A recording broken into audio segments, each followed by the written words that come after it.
Welcome, kindred cosmic travelers, friends, new friends, and tourists, to another episode of the Astral Tourist Podcast. I've noticed some new folks joining us, so a huge thanks to everyone who's been spreading the word to others interested in astral projection. Today's episode is about to get wonderfully weird as I share the story of how my date got interrupted by a digital imp. No, it's not a tech glitch. No, it's not a software bug. It's something a whole lot more impish. Now, for those of you who might not be familiar, an imp is a small, mischievous, supernatural creature known for causing a little trouble. They're not always evil, but they can definitely be tricky and playful in ways that feel unsettling. These little beings will mess with you just for the fun of it when they're bored. I like to think of them more as earth spirits or a type of fairy, though some might label them as tiny demons. You can decide.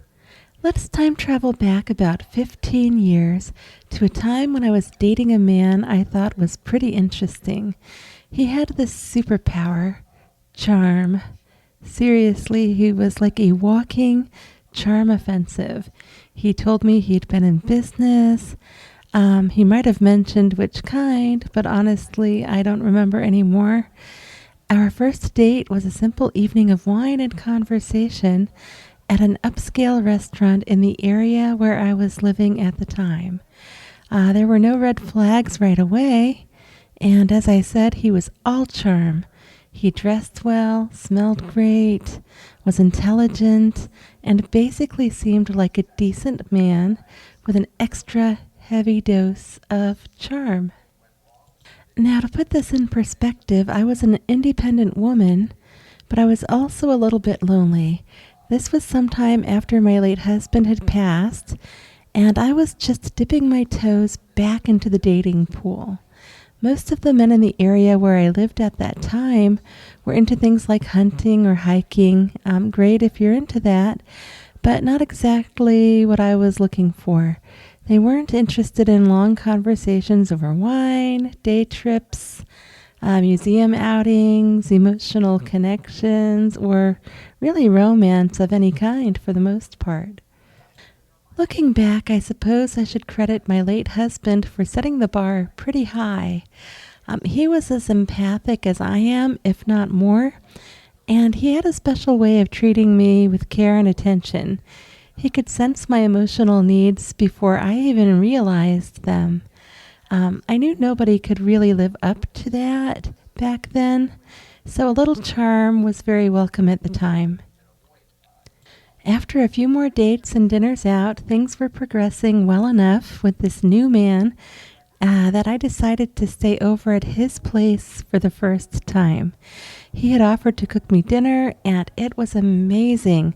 Steak, pasta, and a salad of some kind. His house was gorgeous, and he really could cook.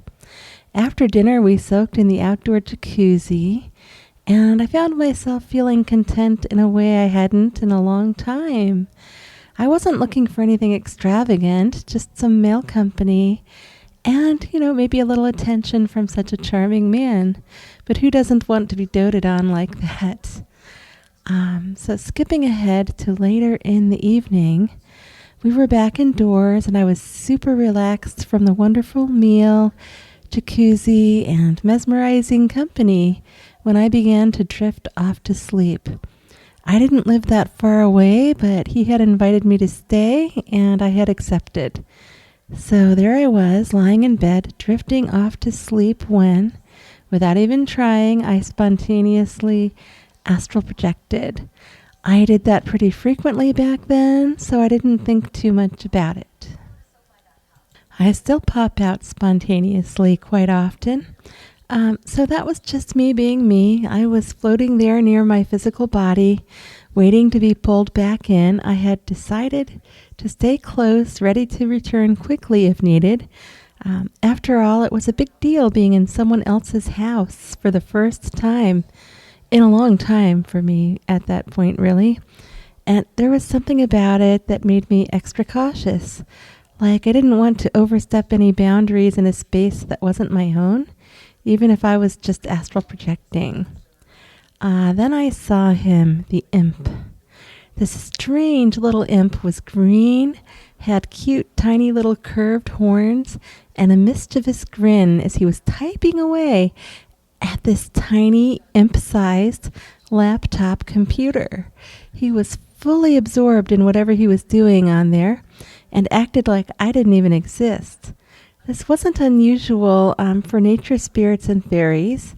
They typically don't interact with humans unless they have some reason to, and usually out of boredom or curiosity. Now, I'd already seen my fair share of astral weirdness, but this cute little imp typing away at his keyboard was something else. I was just hovering there trying to figure out if I should say hello, when the imp looked right at me. Without missing a beat on his tiny keyboard, he said, "That man is dangerous, a chronic liar, and the house isn't even his." Then he glanced right back at his laptop as if I did not exist anymore. Well, I was flabbergasted, to say the least.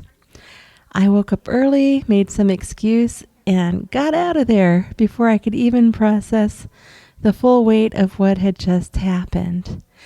Now remember, my date had told me he owned that house. And here's where it gets wild.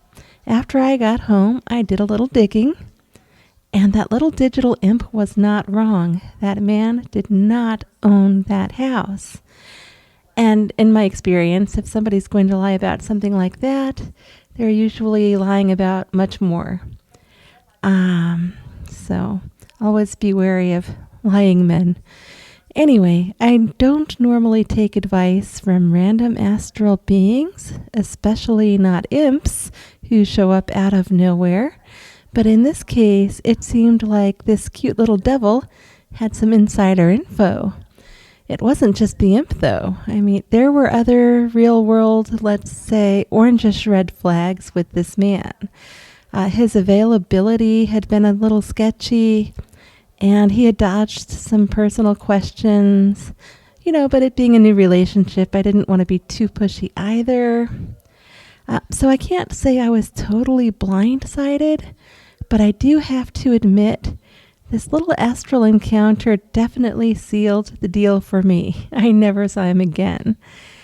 But here's the bigger question. What was that imp doing at the computer? Was he just randomly surfing the astral internet? Was he playing some interdimensional version of a game, like RuneScape or Minesweeper? Or was he perhaps working on something much more sinister, like plotting to take over the world? I mean, let's be real. Imps are not exactly known for their chill vibes. And yet here was this little guy sitting at his astral desk like some kind of digital demon handing out life advice like it was no big deal.